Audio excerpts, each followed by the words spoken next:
Ho, ho, ho, audio chit chat. Glue number 3. Let's talk about tape. Oh, man, everybody's into tape. I couldn't wait to get rid of that shit in the 80s. The amount of rewinding that you do per session would have to be no less than an hour, hour and a half out of the day. Just rewinding back and forth, and you'd have to wait for the tape to stop moving and then sync it all together, and then it'll play again. If you made a mistake, you'd have to go back to the beginning. There were analog sequencers. People actually used to play instruments and sing. So tape was the medium. So a multi-track tape is exactly what it sounds like. There's different empty tracks, and you record on each track. Normally, a 24 track deck, which is the earlier ones. There was a Sony digital that had like 32, but we'll stick to the real analog stuff. And you'd have one channel that was a sympty tone, so the other deck would sync. And so, therefore, you were already missing one out the gate. So, let's look how it was actually done. Comes from the outside world. Let's say I'm singing. Goes through a mic pre, obviously. Goes through the console, obviously. And then from there, it would go to the tape. Once it's recorded, the tape, channel 1, for example, would then go back into the console.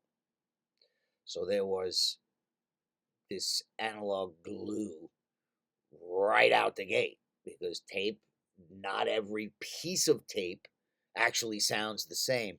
It could be a little older, it could be a little newer, you can use a different brand, and it would give you a kind of, slightly different result. There was also the speed of the tape. So, if you're using lower speed or higher speed or the bias, these things would, be subtle, but they made a sonic difference down the line. Then, once everything was on the deck, playing back on the desk, then what? Well, we went to analog tape, a 2-track. So it went from 24 or 48 or how many of those things was synced up in through the console, through the mix that you're doing, blah, blah, blah, and go straight to a 2-track to record it all. So as you can see, there's a lot of, tape going around. But for channels on a digital DAW, I'll be honest with you, if you think about what I just said, and that's how it was done, nobody in the real world was using a tape on that plug-in, a different machine on that, and blah, blah, blah, blah. That could result into soft, squishy. It could be, a little bit muddy, because you're just throwing stuff everywhere. So, in reality, in the real world, that was how it was done. That's it. Why putting it on a tape? Was because you had to edit. Not every mix was coming off of a console that maybe didn't have automation. I mean, SSL and Neve had that, but if you were working at home, you'd have to edit. So you'd have to think, all right, here's my intro, here's my bridge, here's the break, here's the chorus. You get the idea. And you would have to mix thinking, oh shit, the reverb from that is going to be on the other end. So it was a pretty complicated thing. You'd have to be really in the arrangement, which to me is more the mix. Because I when back then you didn't part your own sound onto someone's music. It wasn't like now where here's my DAW and everything is in there. You had to be able to, people came to certain mixes to get a certain style or a sound that they imparted onto music. And for the most part, it was very more engineering, going on, because you didn't have, a lot of people didn't physically print stuff or commit stuff to tape. However, people did a lot of that. So there might have been something without a reverb on it, but if something was physically approved, good to go, not to have the inconsistency going to another studio to recreate the reverb and blah, blah, blah, blah, blah, they'd print it. Just like you have on your DAW. You're not going to give me a thing to mix when you have a reverb on it since day one, and now you want me to recreate that. It makes no sense, right? So you're committing.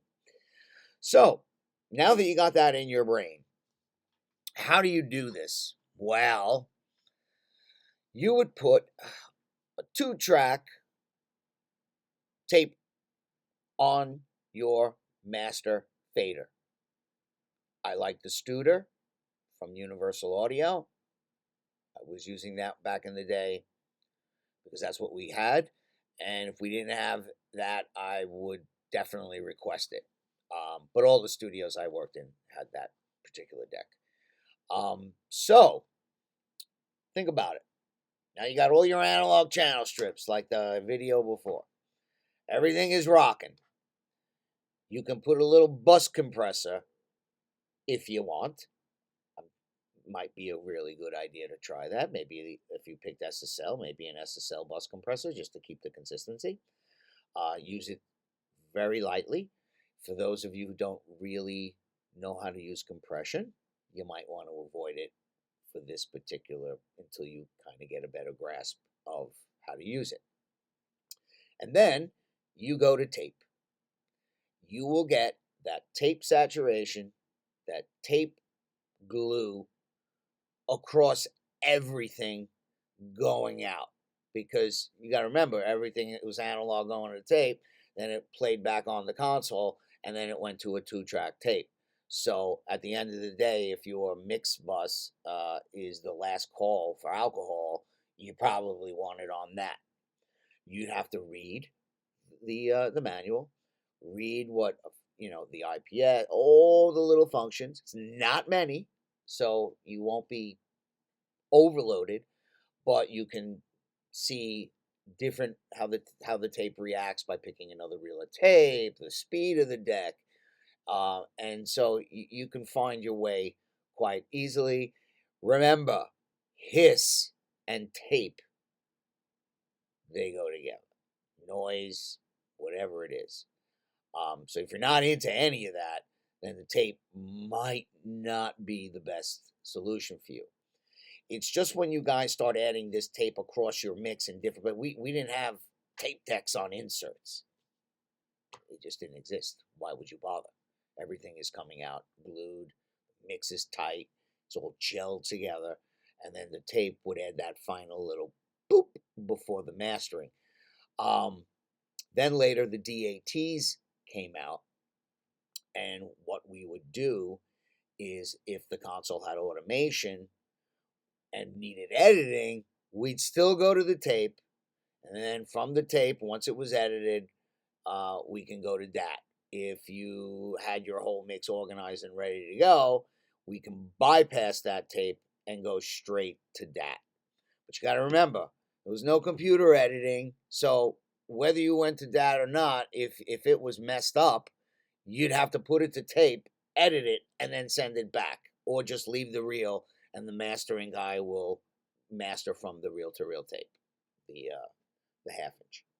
So when you're using this, be subtle about it. It will add a sense of glue without doing too much. That's why a lot of people love the plugins, because they don't come with the hassle of using a reel tape and a deck. I mean, if you hear, I can't tell you how many times I've heard that sound and how slow it makes it, and sometimes it doesn't sync right off the gate, and you'd have all these problems. I love when bands say, "Oh, we're gonna go to tape." Okay, go to tape. I mean, that's not a problem if that's what you want. Your sound to be, part of that sound. But at the end of the day, try that. It's quite easy. You don't gotta really think too much. pretty much the preset out of the gate, you'll kind of hear some of that little bit of like creamy love that everybody loves from analog tape without all the analog stress of doing what I just said. And if you're going to use different tape plugins throughout your mix, I would highly not recommend that. But, if you got all your drums going to a bus and you want to use a subtle saturation and you want to put a tape on that bus, you're in digital, you can do what you like. But try to understand how it was physically used. Because if you're using a lot of that stuff on different channels, like different tape machines and different emulations, I don't know how that would be. I don't think that way. I think from an old school analog vibe, and I do use the tape saturation on a mix bus sometimes. They're really depending on what it is. If it's more, because I do like disco and house and some other production work, that hey, sometimes that sounds good. You want to get that authentic kind of 70s, 80s, 90s kind of sound. All right, so try that. Try it with everything from the from the channel strips. Don't put the channel strips and just put it on the mix bus, but you're gonna have to really watch the levels too, because you can slam tape and it can have a great little saturation, but it's not for total digital levels where you're gonna like ram stuff through it. It will definitely distort. It will distort in a more pleasing way, but then there's a point it's gonna crap out. So gain stage throughout. Make sure that you read the manual and see what this tape deck does, all the little features, because it makes sense to know what's going on with something that's on your whole mix, right? They always do that. All right, so we're going to go to one more. And this is going to be the one you probably all do already. But let's see what floats. Subscribe, like, dislike, tell me to go whatever. And I hope this kind of gets you a little closer to glue.